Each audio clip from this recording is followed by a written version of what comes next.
ကိုချင်းလည်းမစားဘူးသူတို့တော့ကတော့နေရင်တို့နေပြီးငါတို့ကြမှာဟိုလိုမနေနဲ့ဒီလိုမနေနဲ့ဟိုလိုလေးလုပ်ကြည့်ပါလားဒီလိုလုပ်တာမှားတယ်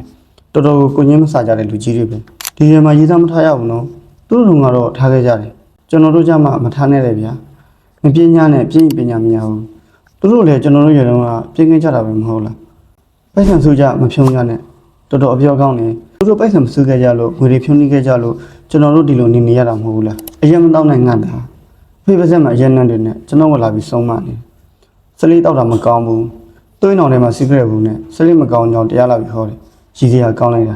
မနေနိုင်ရင်ကိုလုံးသုံးကြနော်လာကျေသေးလူကြီးတွေကလူငယ်တွေကိုဆုံးမကြတယ်လူငယ်တွေရဲ့ရင်ထဲမှာစောတကားတွေအများကြီးပဲလူကြီးတွေရဲ့ဆုံးမစကားကိုတစ်ဖက်သက်ပြောတယ်လို့မြင်ကြတယ်သူတို့လှုပ်ချင်လှုပ်ခဲ့ပြီးမှငါတို့လက်မှာလှုပ်ချင်လှုပ်ခဲ့မပေးမတရားဘူးဒီလိုလူငယ်တွေအတွက်ကျွန်တော်ပုံမြင်တစ်ပုဒ်လောက်ပြောပြပါရစေတခါတော့ကရင်နာတိုက်ရှိရလို့နာမည်ကြီးနေတဲ့ဒေတာတစ်ခုရှိတယ်အဲ့ဒီဒေတာမှာရင်နာတွေကိုလိုက်ပြီးရှာနေကြတဲ့ရင်နာမှုဆိုးတွေလည်းရှိတယ်တရက်မှာမိုးကြီးလေကြီးကြပါလေရေ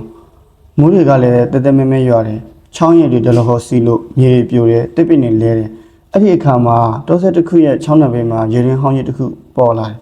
အဲ့တွင်ရဲ့နှခမ်းဝမှာလူတွေဝိုင်းအောင်ပြီးတွင်ထဲကိုစိုက်ပြီးကြည့်နေကြတယ်ဟာတွင်ထဲမှာလဲနဲ့ရွှေတွေဖြစ်မယ်ကွာမဟုတ်ဘူးဗဒမြားကြီးတွေနေမှာပေါ့ငါတော့စိန်အောင်နေတောက်နေတယ်ထင်တာပဲမဟုတ်ဘူးကွာရှင်းအောင်ရှင်းငွေပစ္စည်းတွေနေမှာငါတို့ရှာနေတဲ့ရင်နာတိုက်ကြီးတွေ့ပြီကွာတွင်နှခမ်းဝမှာဝိုင်းအောင်ပြီးကြည့်နေကြတဲ့လူတွေအားလုံးဟာတယောက်တစ်ပေါက်ပြောနေကြတယ်အားလုံးဟာလောဘမျက်လုံးတွေကိုစီနဲ့ပေါ့အဲ့ဒီအချိန်မှာလူတစ်ယောက်ကပြောဆိုတွင်ထဲကိုခုံဆင်းမှလုပ်တယ်ဟိတ်ကောင်မင်းမစင်းနဲ့ငါရင်ဆင်းမယ်ငါရင်ရောက်တာကွာဘယ်ရမလဲဒီလိုဆိုငါရင်ဆင်းမှာကွာတွင်မောဝကိုမင်းထက်ငါအရင်ရောက်တာလေဘာမပြောညမပြောနဲ့လူတစ်ယောက်ကတွင်ထဲကိုဂုံနဲ့ခုံဆင်းလိုက်ပါတော့တယ်တွင်ရောက်ချီကိုလည်းရောက်ရောလင်းလက်နေတဲ့အရာတွေကရွှေလည်းမဟုတ်ဘူးဗရမများလည်းမဟုတ်ဘူးစင်လူလည်းမဟုတ်ဘူးမိုးရွာလိုမြေပြူပြီးတွင်ထဲမှာရှိနေတဲ့မွေပွေးတွေမွေဟောက်တွေအကောင်တွေပေါက်နေကြတယ်မွေပွေးမွေဟောက်အကောင်ပေါက်တွေရဲ့မျက်လုံးတွေအယောင်တောက်နေတာသာဖြစ်တယ်တွင်ထဲကိုရောက်နေတဲ့သူကတွင်ပေါက်ကိုအော်ပြီးပြောလိုက်တယ်ဟိတ်ကောင်တွေစင်းလာကြနဲ့ရွှေတွေစင်နေမဟုတ်ဘူးကမွေပွေးတွေရဲ့မျက်လုံးတွေမွေဟောက်တွေရဲ့မျက်လုံးတွေသူတို့မျက်လုံးတွေအယောင်တွေကိုငါတို့ကစိန်တွေထင်နေတာရွှေတွေထင်နေတာဗရမများတွေထင်နေတာငါတို့ထင်တယ်လို့မဟုတ်ဘူးကတွင်ထဲကိုစင်းလာကြနဲ့ငါ့ကိုတော့မွေကြိုက်ကုန်ပြီမင်းတို့စင်းလာကြနဲ့တွင်နှခေါင်းကလူတွေကမယုံကြဘူးဒီကောင်တယောက်တည်းလိုချင်လို့လိန်ပြောတာပဲဖြစ်မယ်နောက်တစ်ယောက်ကထက်ကုန်ချလိုက်တယ်ဟုတ်တယ်ဟေးစင်းလာကြနဲ့ရင်သားတွေမဟုတ်ဘူးသူပြောတာမှန်တယ်ကွာဒီကောင်သေးနေပြီငါ့ကိုလည်းမွေတွေဝိုင်းနေပြီပေါက်ကုန်ပြီမွေရဲ့မျက်လုံးတွေကွာသူရဲ့မျက်လုံးတွေကိုငါတို့ကရင်သားတွေလို့ထင်နေတာမင်းတို့တွင်ထဲကိုစင်းလာကြနဲ့အားလုံးသိကုန်ကြလိမ့်မယ်တွင်နှခေါင်းကလူတွေအားလုံးကတွင်ထဲကလူတွေပြောတဲ့စကားကိုမယုံကြဘူးဒီနှခေါင်းအပိုင်စိတ်ကျင်လို့လီဆယ်ပြီးတော့ပြောတာလို့ပဲထင်နေကြတယ်ဒီလိုနဲ့တယောက်ပြီးတယောက်ခုံဆင်းလိုက်ကြတာတွင်နှခေါင်းကလူတွေအကုန်လုံးတွင်ထဲမှာသိကုန်ကြတော့တယ်လူကြီးတွေဆိုတာငွေတွေရဲ့အယောင်တောက်နေတဲ့မျက်လုံးတွေကိုစိန်တွေမှတ်ပြီးရေဒနာတွေမှတ်ပြီးတွင်းတဲ့ကိုခုံဆင်ခဲ့ဘူးသူတို့ကငွေကြိုက်ခံရပြီးမှတွင်းတဲ့ကနေအော်ပြောတဲ့စကားဖြစ်တယ်အဲ့ဒါကြောင့်ခုံဆင်တယ်လို့ပြောတာလူငယ်တွေကအမြင်ကြည့်ဘူးဒီတော့ခုံဆင်ကြအောင်မယ်ပေါ့လူငယ်လူလက်လူကြီးကိုဘယ်လိုအတိတ်ပဲတက်မဲ့တဲ့တယ်ကျွန်တော်ကတော့ဒီလိုအတိတ်ပဲဖွင့်ချင်တယ်ဗျာမသိလို့လုံးမိလိုက်တဲ့အမားမန်နေထင်းလို့လုံးမိလိုက်တဲ့အမားတွေကိုအမှန်ဖြစ်အောင်ကြိုးစားရင်ထပ်ပြီးတော့မာသွားမိတဲ့အမား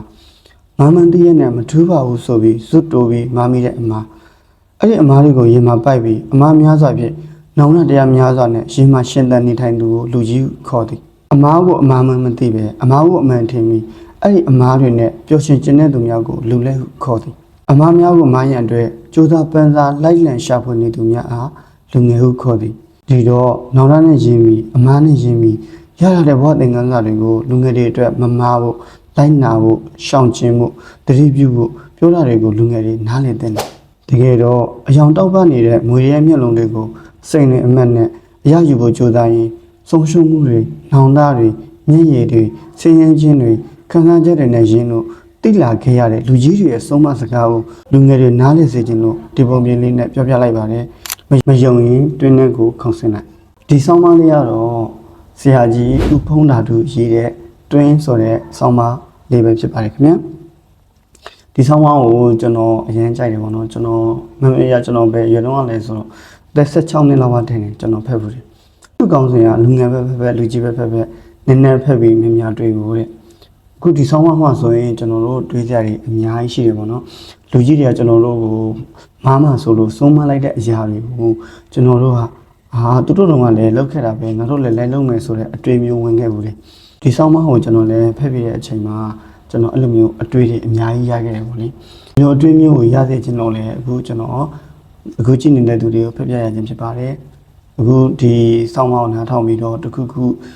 ရသွားလိမ့်မယ်တခုခုတွေးမိသွားလိမ့်မယ်လို့ကျွန်တော်ကတော့ထင်ပါတယ်အားလုံးကျေးဇူးတင်ပါတယ်နောက်ဗီဒီယိုမှာပြန်တွေ့ကြပါမယ်အားလုံးတတား